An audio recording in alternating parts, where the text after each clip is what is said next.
أعوذ بالله السميع العليم من الشيطان اللعين الرجيم بسم الله الرحمن الرحيم الحمد لله الذي جعلنا من المتمسكين بولاية علي بن أبي طالب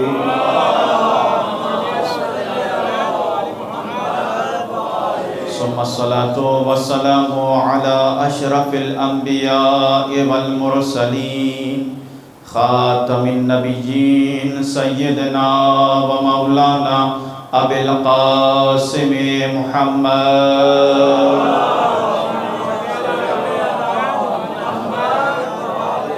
وعلى آله الطيبين الطاهرين المعصومين المظلومين الذين أذهب الله عنهم الرجس وطهرهم تطهيرا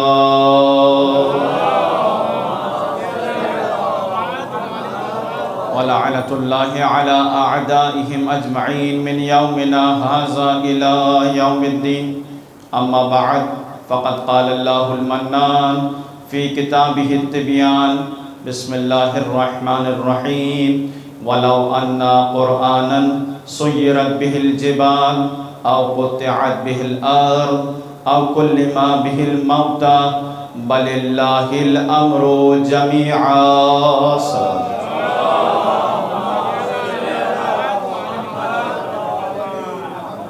عنوان ہے قرآن اور اسرار خلقت، اور اس عنوان کے تحت جس آیہ کریمہ کو مسلسل آپ کی سماعتوں کی نظر کر رہا ہوں، یہ سورہ مبارکہ رعد کی آیت نمبر 31 کا پہلا حصہ ہے۔ ارشاد رب العزت ہو رہا ہے وَلَوْ أَنَّ قُرْآنًا سُيِّرَتْ بِهِ الْجِبَالِ، اگر کوئی بہت پڑھی جانے والی کتاب ایسی ہوتی کہ جس کے ذریعے سے پہاڑ کو اس کی جگہ سے ہٹا دیا جاتا، او قطعت بِهِ الْأَرْض، یا ایسی کوئی پڑھے جانے والی کتاب ہوتی کہ جس کے ذریعے سے ایک شہر سے دوسرے شہر کا سفر چشم زدن میں طے کیا جا سکتا، او کلم بہ الموتى، یا اس کتاب کا اثر یہ ہوتا کہ اس کے ذریعے سے مردے سے ہم کلام ہوا جا سکتا، تو اب اللہ نے جواب کو حذف رکھا، یعنی یہی وہ قرآن ہے، کوئی اور کتاب نہیں ہے جو اپنے اندر یہ اثرات رکھتی ہے۔ بل اللہ الامر جمیعا، تمام کے تمام امور پروردگار عالم کے لیے ہیں۔ کل میں نے آپ کی سماعتوں کی نظر کیا کہ قرآن زندہ ہے، اس کی ایک ایک آیت زندہ ہے اور حیات رکھتی ہے، اور دیکھیں کوشش کریں کہ قرآن سے نزدیک ہوں۔ کیوں؟ اس لیے کہ معصوم ارشاد فرماتے ہیں، اور یہ روایت مولا متقیان امیر المومنین علی بن ابی طالب علیہ السلام مولا ارشاد فرماتے ہیں لقد تجلی اللہ لخلقہ فی کلامہ، پروردگار عالم اپنی مخلوقات کے لیے اپنی کتاب میں، اپنے کلام میں جلوہ افروز ہوا ہے۔ اس کا مطلب یہ ہے کہ اگر کسی کو اللہ کا جلوہ دیکھنا ہے، تجلی پروردگار دیکھنی ہے، تو لازم ہے قرآن کی جانب نگاہ ڈالے، اس میں پروردگار عالم کی تجلی اسے نظر آئے گی۔ اور اس لیے معصوم نے ارشاد فرمایا النظر الی المصحف عبادہ، قرآن کو دیکھو، قرآن کو دیکھنا بھی عبادت ہے، قرآن کی جانب نگاہ ڈالنا بھی عبادت ہے۔ تو یقیناً نور ہے، اسی لیے اپنے اندر یہ اثر رکھتا ہے کہ اس کو دیکھنا عبادت ہے۔ اب یہاں تک بات آئی ہے تو کن کن چیزوں کو دیکھنا عبادت ہے؟ روایت میں ملتا ہے النظر الی الوالدین عبادہ، والدین کو دیکھنا بھی عبادت ہے، لیکن یہ رحمت کے ساتھ ہو، محبت کے ساتھ ہو، شفقت کی نگاہ والدین پہ ڈالنا یہ عبادت ہے، عین عبادت ہے۔ النظر الی الکعبہ عبادہ، کعبے کو دیکھنا بھی عبادت ہے۔ پھر روایت ملتی ہے النظر الی وجہ العالم عبادہ، عالم دین کے چہرے کو دیکھنا بھی عبادت ہے۔ اور اب جب یہاں تک بات آئی ہے تو یہ روایت بھی آپ کی سماعتوں کی نظر کروں النظر الی وجہ علی عبادہ، علی کے چہرے کو دیکھو، علی کے چہرے کو دیکھنا بھی عبادت ہے۔ مل کر بلند آواز سے صلوات بھیجیے۔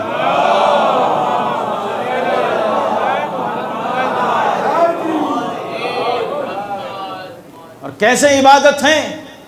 روایت میں ملتا ہے کہ عبادت رسول جو اصحاب ہیں وہ حج کرنے کے لیے گئے اور مدینے سے مکے کا سفر کیا، اور اس سفر میں بہت سے اصحاب ہیں۔ راوی کہتا ہے کہ میں جناب ابو ذر کے ساتھ تھا۔ کون ابو ذر؟ وہ ابو ذر کہ جن پر آسمان سے زیادہ، ان سے زیادہ سچے پر سایہ نہیں کیا۔ یہ مولا کا فرمان ہے، اپنی جانب سے کوئی بات نہیں کہہ رہا۔ اور زمین نے ابو ذر سے زیادہ سچے کا بوجھ نہیں اٹھایا۔ وہ ذات ہے جناب ابو ذر۔ راوی کہتا ہے میں جناب ابو ذر کے ساتھ مسجد الحرام میں بیٹھا تھا۔ ابو ذر کی نگاہیں کعبے کی سمت تھیں۔ اتنے میں امیر المومنین علی ابن ابی طالب ہماری نگاہوں کے سامنے سے گزرے۔ مل کر بلند آواز سے صلوات بھیجئے، مولا کا نام آئے۔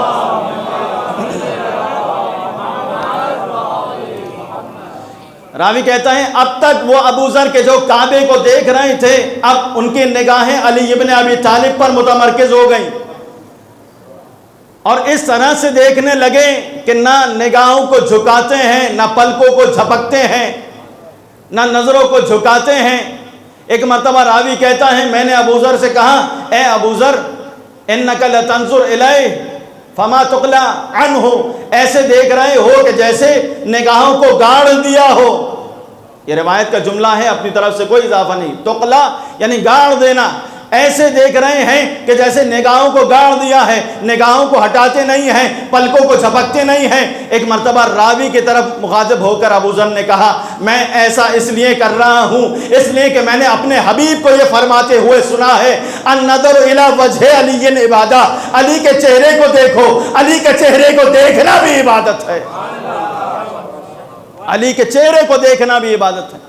تو اب مجھے یہاں ایک جملہ کہنے کی اجازت دیجئے، اب تک نگاہیں کعبے پر تھیں، مگر اب نگاہیں کعبے سے ہٹا کے علی ابن ابی طالب پہ، کعبے کو دیکھنا بھی عبادت، روایت ابھی آپ کے سامنے پڑھی، علی کو دیکھنا بھی عبادت، لیکن دونوں میں فرق کیا ہے؟ عجب نہیں ابو ذر کی آواز آئے گی، دیکھو کعبہ نماز کا قبلہ ہے مگر علی ہر مومن کے دل کا قبلہ ہے، کعبے کو چھوڑ کے اس لیے علی کو دیکھ رہا ہوں۔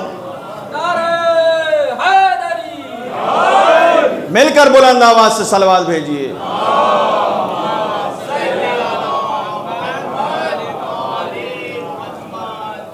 خیر یہ بات درمیان میں آئی تو میں نے آپ کی سماعتوں کی نظر کی۔ النظر الی المصحف عبادہ، قرآن کو دیکھنا بھی عبادت ہے۔ قرآن اپنے اندر کیا اثر رکھتا ہے؟ آئیے دیکھیے، معصوم ارشاد فرماتے ہیں ان القلوب تزدہ کما یزدہ الحدید، جس طرح سے لوہے کو زنگ لگ جاتا ہے اسی طرح سے دلوں کو بھی زنگ لگ جاتا ہے۔ جس طرح سے لوہے کو زنگ لگتا ہے اسی طرح سے دلوں کو بھی زنگ لگتا ہے۔ اے مولا واقعہ یہ بتائیے کہ یہ دل کا زنگ کیسے دور ہوگا؟ لوہے پر اگر زنگ لگتا ہے تو کیسے دور کیا جاتا ہے؟ کیمیکل کے ذریعے سے، یا لوہے کو لوہے پر رگڑا جاتا ہے، اس کے ذریعے سے اس کی صفائی ہوتی ہے۔ تو کون سا ایسا کیمیکل ہے کہ جس کے ذریعے سے دل کے زنگ کو دور کیا جا سکتا ہے؟ معصوم نے دو چیزیں بیان کی، فرمایا ذکر الموت، موت کو یاد کرنا، یہ دل کے زنگ کو دور کرتا ہے، غفلت سے دل کو نکالتا ہے، بیدار کرتا ہے۔ اور دوسری چیز کیا ہے؟ فرمایا وَتِلَاوَةُ القرآن، قرآن کی تلاوت ہے جو اپنے اندر یہ اثر رکھتی ہے کہ دل کے زنگ کو دور کر دیتی ہے۔ صلوات بھیجئے محمد و آل محمد۔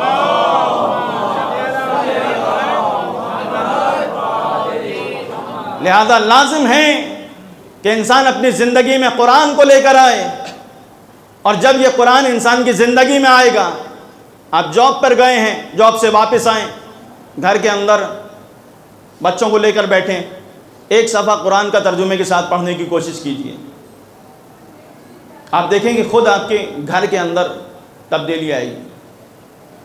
اور یہ تبدیلی کس وجہ سے ہوگی؟ یہ قرآن کے اثر سے ہوگی، اس لیے کہ روایت پڑھ چکا ہوں نوّروا بیوتکم بتلاوت القرآن، اپنے گھروں کو قرآن کی تلاوت سے منور کرو۔ کیوں؟ یہ اتنی مشکلات کیوں ہیں؟ معاشرے میں بے راہ روی کیوں بڑھ رہی ہے؟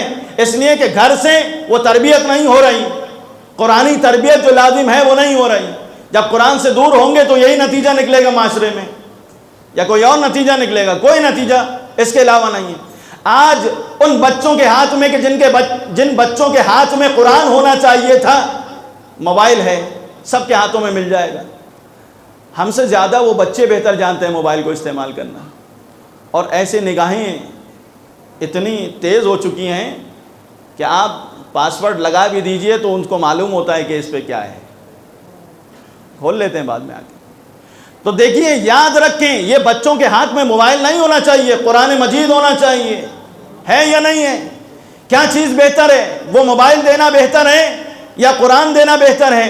لہذا کوشش کریں کہ اس کو لے کر آئیں۔ کیوں؟ اس لیے کہ جس گھر میں قرآن کی حکومت ہوتی ہے وہاں باطل کی حکومت نہیں ہو سکتی، اس لیے کہ قرآن حق ہے۔ جہاں پر حق کی حکومت ہوگی وہاں باطل کا گزر نہیں ہو سکتا۔ ان چیزوں کو بہتر کیجئے، پلٹیں قرآن کی طرف۔ یہ قرآن اپنے اندر یہ اثر رکھتا ہے کہ وہ دل کے جو مردہ ہو جاتا ہے اسے حیات عطا کرتا ہے۔ مولا متقیان نہج البلاغہ میں ارشاد فرماتے ہیں، الناس نیام اذا ماتوا انتبہوا، لوگ سو رہے ہیں، جب مر جائیں گے تو جاگ جائیں گے۔ عجیب فرمان ہے مولا کا، آپ نے بڑی آسانی سے سن لیا۔ ابھی ہم دیکھیں تو ہم جاگ رہے ہیں یا سو رہے ہیں؟ جاگ رہے ہیں، سب یہی کہیں گے۔ اب مجھ جیسا خطیب ہو اور کوئی سو گیا ہو تو بھائی میں معذرت چاہتا ہوں، لیکن اس وقت سب بیدار ہیں، جاگ رہے ہیں، جتنے چہرے ہیں میرے سامنے۔ مولا کیا فرما رہے ہیں؟ مولا فرما رہے ہیں الناس نیام، لوگ سو رہے ہیں، جب مریں گے تو جاگیں گے۔ کیا مردہ جاگتا ہے یا زندہ جاگتا ہے؟ زندہ ہے جو جاگ رہا ہوتا ہے، مردہ ہے جو سو رہا ہوتا ہے۔ مولا فرما رہے ہیں مرنے کے بعد جاگو گے۔ کیوں؟ اس لیے کہ خواب غفلت میں پڑے ہو۔ کب جاگو گے؟ جب مر جاؤ گے اور نگاہ کے سامنے سے حجاب ہٹیں گے، جب جاگ جاؤ گے۔ لیکن علی ابن ابی طالب کون ہیں؟ فرمایا اللہ کشف الغطاء مزددت یقینا، میں علی وہ ہوں کہ یہاں بیٹھ کر میری نگاہوں کے سامنے کوئی حجاب نہیں ہے، اس لیے کہ حجاب ہٹے تو یقین میں ذرہ برابر فرق نہیں آئے گا۔ کیوں؟ اس لیے کہ یہاں سے بیٹھ کے جنت کو بھی دیکھ رہے ہیں، جہنم کو بھی دیکھ رہے ہیں، غفلت میں نہیں ہے۔ انسان کوشش کرے اس غفلت سے باہر نکل کے آئے، اور اس غفلت سے باہر نکلنے کا راستہ کیا ہے؟ قرآن مجید ہے، اس سے متمسک ہو۔ یہ پروردگار عالم کا احسان ہے کہ ہمیں آل محمد کا چاہنے والا بنایا ہے، کہ جو نتیجہ ہے اس بات کا کہ یہاں جب فرش اعضاء پہ آتے ہیں تو چند آیتیں انسان سن کے جاتا ہے، سماعتوں سے ٹکراتی ہیں۔ یہ احسان ہے سید الشہداء کا، یہ ان کے ذکر کا کرم ہے کہ جو اس بارگاہ میں آتا ہے وہ خالی ہاتھ پلٹتا نہیں ہے بلکہ یہاں سے کچھ لے کر جاتا ہے۔ اور اسی لیے چھٹے امام نے ارشاد فرمایا کہ دیکھو، جب بھی اپنے دلوں میں ہماری محبت کو محسوس کرو، محبت کی ٹھنڈک کو محسوس کرو، اپنی ماں کو دعا دیا کرو۔ کیوں؟ اس لیے کہ اس ماں نے تمہیں ہمارا چاہنے والا بنایا ہے۔ مل کر صلوات بھیجیے محمد۔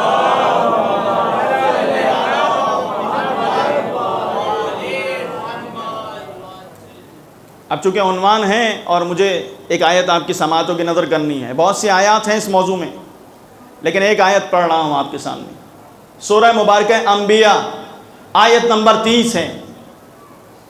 ارشاد باری تعالیٰ ہو رہا ہے وَجَعَلْنَا مِنَ الْمَاءِ كُلَّ شَيْءٍ حَيٍّ، ہم نے قرار دیا من الماء پانی سے، كُلَّ شَيْءٍ حَيٍّ ہر زندہ چیز کو پانی سے قرار دیا، یعنی جو بھی خلق کیا ہے پروردگار عالم نے پانی سے خلق کیا ہے۔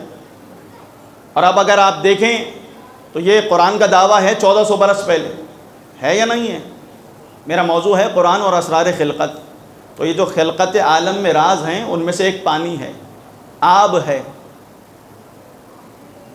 یہ اپنے اندر کیا اثر رکھتا ہے؟ یہ قرآن کہہ رہا ہے کہ ہر صاحب حیات اس کی خلقت کس سے ہے؟ پانی سے ہے۔ اور آج کی سائنس کیا ثابت کر رہی ہے؟ آج کی سائنس یہ ثابت کر رہی ہے کہ جو دنیا ہے اس کا اگر 4 حصوں میں اسے تقسیم کیا جائے تو ان میں سے 3 حصے پانی ہیں۔ اس کا مطلب کیا ہے؟ اس کا مطلب یہ ہے کہ جو مین ریسورس آف لائف ہے وہ واٹر ہے، پانی ہے۔ انسان کے بدن کو اگر دیکھا جائے تو اسے بھی اگر 4 حصوں میں تقسیم کیا جائے تو 3 حصے پانی ہیں۔ یعنی اگر آپ غور کیجئے، میں ایک تحقیق دیکھ رہا تھا اور اس میں مجھے ملا کہ اگر ایک 70 کلو کا انسان ہے تو اس کا جو کل وزن ہے اس میں سے 50 کلو پانی پر مشتمل ہے. پتہ نہیں ساتھ ہیں یا نہیں ہیں. اتنا پریشان ہو رہے ہیں, کہیں گے کہ خاک سے بنے ہیں اور اتنا پانی ہے ہمارے اندر. صلوات بھیجیے محمد و آل محمد.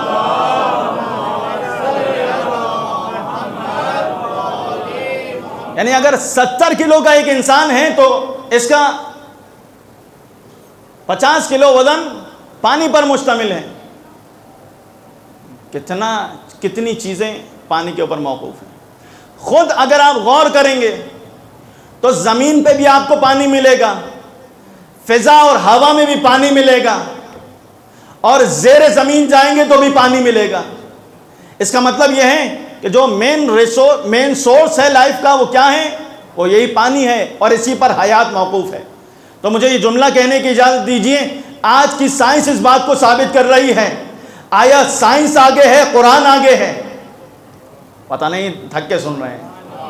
1400 برس پہلے قرآن نے اس بات کو ثابت کر دیا کہ ہر شے کی حیات پانی کے اوپر موقوف ہے. تو مجھے یہ جملہ کہنے کی اجازت دیجئے کہ سائنس پیچھے ہے, قرآن آگے ہے. صلوات علی محمد و آل محمد.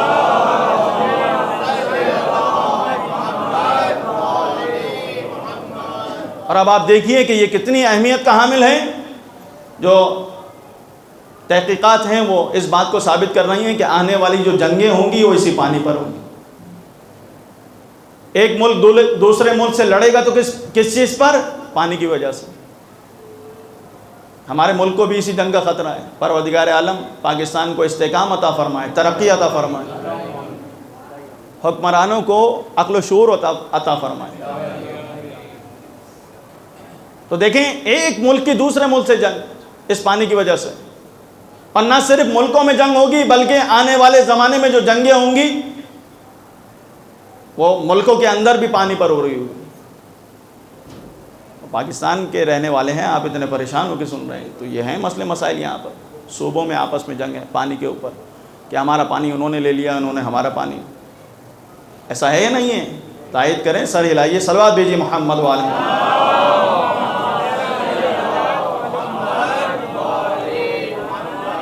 تو اب پانی ایک ایسی چیز ہے کہ اس پر پابندی کوئی نہیں لگا سکتا. کوئی پابندی لگا سکتا ہے پانی کے اوپر؟ نہیں, ممکن نہیں ہے. پانی کے اوپر کوئی پابندی نہیں لگا سکتا. لیکن دیکھیں, بعض ایسے افراد ہوتے ہیں کہ جن کے جینز میں یہ بات آتی ہے. کربلا میں صرف پانی بند نہیں ہوا بلکہ یہ میراث میں کچھ چیزیں ملی تھیں. صفین کے میدان میں بھی پانی بند کیا گیا. اور اب مولا نے یہاں ایک خطبہ ارشاد فرمایا جب صفین میں پانی پر پہرا لگایا گیا اور پانی پر قبضہ کیا گیا اور مولا کے لشکر کو پانی سے محروم کیا گیا. تو یہاں مولا نے خطبہ ارشاد فرمایا. کون ہے علی ابن ابی طالب؟ وہ علی ابن ابی طالب ہیں کہ اگر بستر پر آئیں تو بستر فخر کرتا ہے, اگر مصلی عبادت میں آئیں تو مصلی ان پر فخر کرتا ہے, اگر مسجد میں آئیں تو مسجد فخر کرتی ہے, اگر میدان میں آئے تو میدان فخر کرتا ہے. اور اسی لیے سعصع بن سوحان نے جب مولا کی شہادت ہوئی تو یہ جملہ کہا کہ ما زینک الخلافہ بل زینتہا. اے مولا, خلافت کو آپ نے زینت عطا نہیں کی. خلافت جو مزین ہوئی ہے وہ اس نے مولا کو کوئی فضیلت عطا نہیں کی, بلکہ خلافت کو یہ شرف حاصل ہو گیا کہ علی ابن ابی طالب کے قدم اس کے اوپر آ گئے.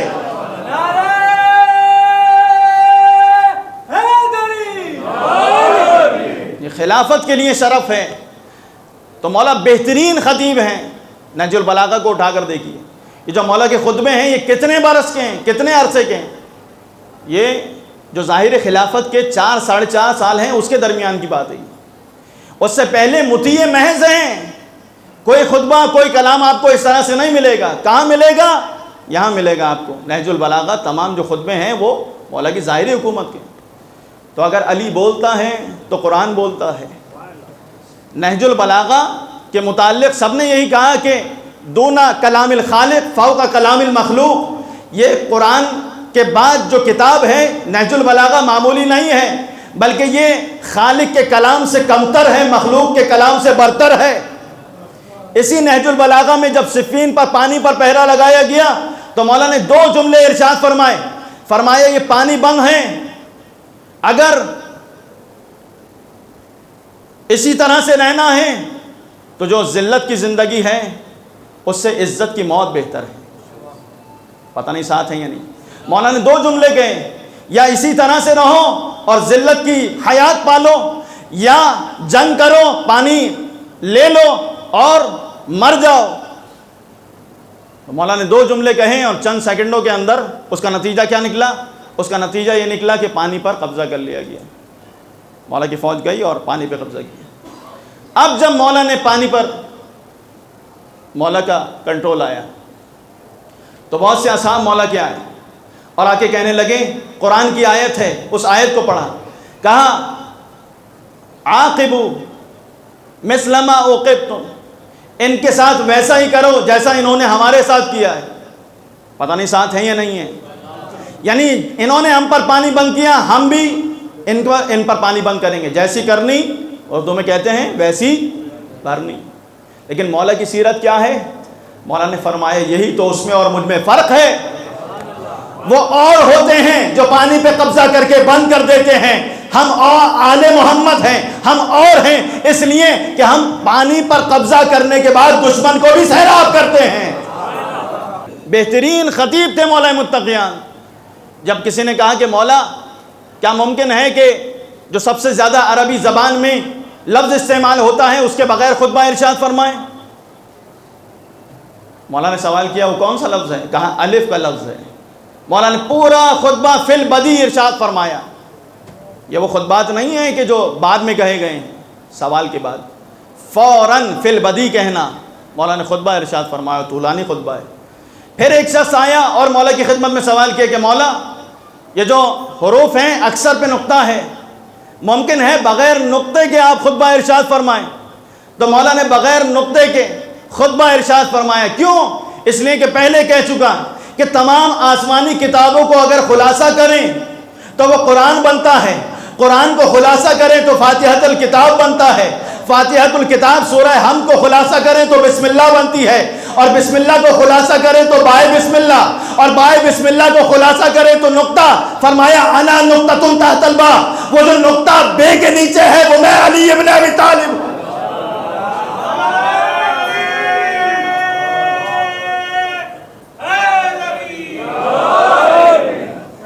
توجہ ہے یا نہیں ہے؟ مولا نے پانی بند نہیں کیا، مولا نے دشمن کو بھی سیراب کروایا۔ وہ ان کے میراث تھی، یہ ان کی میراث ہے۔ لہذا کربلا کے میدان میں پانی بند کرنے کا سلسلہ وہاں سے ہے، کہیں اور سے نہیں ہے۔ اور دشمن کو پانی پلانے کی سیرت کہاں ہے؟ ہور کے لشکر کو پانی پلایا کس نے؟ حسین ابن علی نے، اس لیے کہ حیدر کرار کے بیٹے ہیں، فاطمہ زہرا کے لخت جگر، پانی سے سیراب کروایا۔ مگر ذرا تصور کیجئے کہ اس لشکر میں جس میں مولا تشریف لے کر گئے بچے ساتھ نہیں تھے۔ اب جب چھوٹے چھوٹے بچے 3 دن تک العطش العطش کی صدائیں بلند کریں گے تو امام حسین کے دل پہ کیا گزرتی ہوگی اور حضرت عباس کے دل پہ کیا گزرتی ہوگی۔ تھک کے گریہ نہیں کرنا، حق ادا ہو جانا چاہیے۔ یہ پانی سب پر بند ہے اور یہ پانی اصغر پر بھی بند ہے۔ یہ جھولا شبیہ جھولا حضرت علی اصغر موجود ہیں۔ جب 3 دن گزر گئے اور عاشور کا دن آیا اور سب نے اپنی قربانیاں پیش کر دیں تو مولا نے آواز بلند کی، حل من ناصر ینصرنا، ہے کوئی جو میری مدد کو آئے۔ لیکن جناب اصغر کی جو مظلومیت ہے وہ معمولی مظلومیت نہیں ہے، اس لیے کہ یہ مظلومیت امام حسین علیہ السلام پر بہت سخت تھی۔ آپ دیکھیں کہ کسی کے لاشے کو دفنایا نہیں ہے سوائے اصغر کے لاشے، بہت سخت تھا۔ اس لیے کہ مولا جانتے تھے کہ سب کے سرہائے اقدس قلم کر دیے جائیں گے، امام سے برداشت نہیں ہو سکتا تھا کہ میرے ننھے اصغر کا سر اقدس بھی نوک نیزہ پر بلند کیا جائے۔ اس لیے مولا نے آ کے 6 مہینے کے بچے کو خاک میں چھپا دیا۔ قبر بنائی۔ اللہ اکبر۔ اور امام نے مرثیے بھی چند موقعوں پر پڑھے ہیں، ہر جگہ مولا نے مرثیہ نہیں پڑھا۔ کہاں کہاں مرثیہ پڑھا؟ ایک عباس کے لاشے پر اور ایک اصغر کے لاشے پر۔ جب جناب عباس کے لاشے پر فرات کے کنارے آئے تو فرمایا اے عباس تمہارے جانے کے بعد اب وہ آنکھیں جو چین کی نیند سوتی تھیں وہ جاگا کریں گی، وہ بیویاں جو آرام سے سوتی تھیں وہ جاگا کریں گی، اور جو دشمن تمہارے خوف سے ساری رات جاگا رہتا تھا اب وہ چین کی نیند سو جائے گا۔ اجرکم اللہ۔ یہ مرثیہ امام حسین علیہ السلام سے منسوب ہے، اور ایک مرثیہ امام نے جناب اصغر کی شہادت پر پڑھا، اور یہ سب شیعوں تک پیغام پہنچایا۔ جناب سکینہ سے وصیت کرتے ہوئے فرمایا شیعتی، اے سکینہ جہاں بھی جاؤ میرے شیعوں کو یہ پیغام پہنچاؤ، شیعتی ما ان شربتم ما عذب فاذکرونی، اے میرے شیعوں جب بھی ٹھنڈا پانی پینا حسین کی پیاس کو یاد کریں۔ اجرکم اللہ۔ اپنی آوازوں کو آزاد کریں، تھک کے گریہ نہیں کرنا، حق ادا ہو جانا چاہیے، نہیں معلوم اگلا سال دیکھنا نصیب ہو یا نہ ہو، کوئی زندگی کی ضمانت نہیں ہے۔ تھک کے گریہ نہیں کرنا، آوازوں کو آزاد کیجئے۔ اور پھر آگے امام نے جملہ ارشاد فرمایا، ٹھنڈے پانی کو یاد کیا اور اپنی مظلومیت کو یاد کیا، اپنی پیاس کی مصیبت کو بیان کیا، اور آگے فرمایا لیتکم فی یوم عاشوراء جميعا تنظرونی کیف استسقی لطفلی فابوا یرحمونی، اے میرے شیعوں کاش کربلا کے میدان میں ہوتے، اس منظر کو دیکھتے کیسے میں 6 مہینے کے اصغر کے لیے پانی کا سوال کر رہا تھا، مگر میرے بچے کو کسی نے پانی نہیں دیا بلکہ حرملہ کا سے شعبہ تیر آ کے گردن پہ لگا۔ اجرکم اللہ۔ چھٹے امام سجدے میں دعا دیتے ہیں، فرماتے ہیں بار اللہ ان آوازوں پر رحمت نازل فرما جو ہمارے جد حسین کی مصیبت میں بلند ہوتی ہے۔ اجرکم اللہ۔ جب امام اپنے آپ کو تنہا محسوس کرتے ہیں کربلا کے میدان میں آواز بلند کرتے ہیں حل من ناصر ینصرنا، ہے کوئی جو میری مدد کو آئے؟ ایک مرتبہ نہیں 3 مرتبہ فرمایا، مگر کسی نے کوئی جواب نہیں دیا۔ 2 خیموں سے آوازیں بلند ہوئی، ایک بیمار کربلا سید سجاد کا خیمہ، مگر مولا نے منع کر دیا کہ تم میرے بعد کے امام ہو، ارے زینب میرے بیٹے کو سنبھالو، یہ حجت ہے میرے بعد۔ اور دوسرا خیمہ بی بی ام رباب کا خیمہ ہے۔ ارے ایک مرتبہ مولا نزدیک آئے، کہا بیویاں کیوں گریہ کر رہی ہیں؟ ایک مرتبہ شہزادی زینب سلام اللہ علیہ نے فرمایا اس لیے گریہ کر رہی ہیں کہ ننھے اصغر نے اپنے آپ کو جھولے سے گرا دیا ہے۔ اجرکم اللہ، اجرکم اللہ۔ آئے بچے کی طرف باہوں کو پھیلایا، بچہ ہمک کے باپ کی آغوش میں آ گیا۔ اب جو نکلے مولا خیمے سے، ایک مرتبہ شہزادی ام رباب نے کہا مجھے آخری مرتبہ اپنے بیٹے کو دیکھنے دے۔ فرمایا پانی لینے کے لیے، پانی پلانے کے لیے لے کے جا رہا ہوں، بچہ انشاءاللہ زندہ واپس آئے گا۔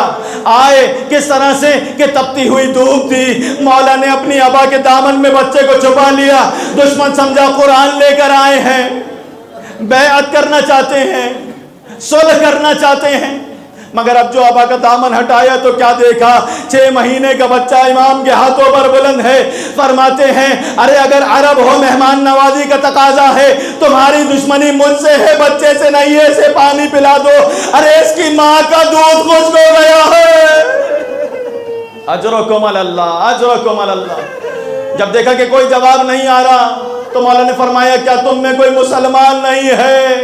ارے اگر مسلمان ہو میرا بچہ پیاسا ہے، اسے 2 قطرے پانی کے دے دو۔ کوئی جواب نہیں ملا۔ مولا نے فرمایا اگر تم میں کوئی اولاد والا ہے میرے غم کو سمجھے، میرا بچہ پیاسا ہے۔ مولا کی بات پہ کوئی جواب نہیں آیا۔ مولا نے کہا اے اصغر یہ میری زبان نہیں سمجھتے، ارے اپنی زبان میں سمجھاؤ۔ اصغر نے اپنی سوکھی ہوئی زبان کو اپنے سوکھے ہوئے لبھان مبارک پر پھیرنا شروع کیا۔ ایک مرتبہ دشمن کی فوج رخ موڑ کے رونے لگی۔ عمر سعد نے کہا اقتا کلام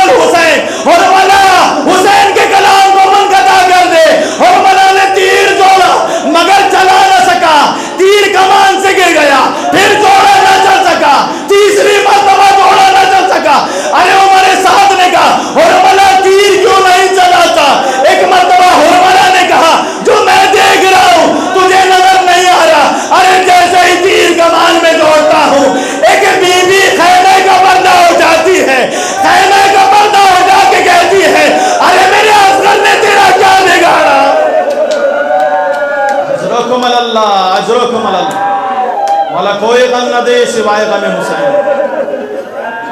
باب الحوائج ہیں، اپنی حاجتوں کو پیش کریں جناب علی اصغر کی بارگاہ میں۔ بس حرملہ نے نہ جانے کیسے تیر چلایا، بچہ باپ کے ہاتھوں پر منقلب ہو گیا۔ ماں سے وعدہ کر کے آئے تھے بچے کو پانی پلا کے لاؤں گا، 7 مرتبہ آگے بڑھے، 7 مرتبہ پیچھے ہٹے، مگر ہمت کر کے جب خیمے کے پاس آئے، اس سے پہلے کہ ماں کی چھوٹی بچی سکینہ آ گئی، کہا بابا آپ کو سکینہ سے زیادہ اصغر پیارا تھا، میں پیاسی رہ گئی۔ اصغر نے پانی پی لیا، اب جو ماں کا دامن ہٹایا تو کیا دیکھا، بچے کی گردن ذبح ہو چکی ہے۔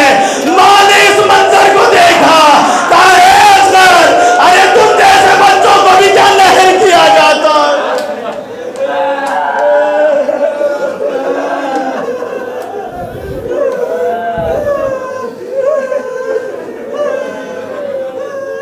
ألا لعنة الله على القوم الظالمين وسيعلم الذين ظلموا أي منقلب ينقلبون ما تنصر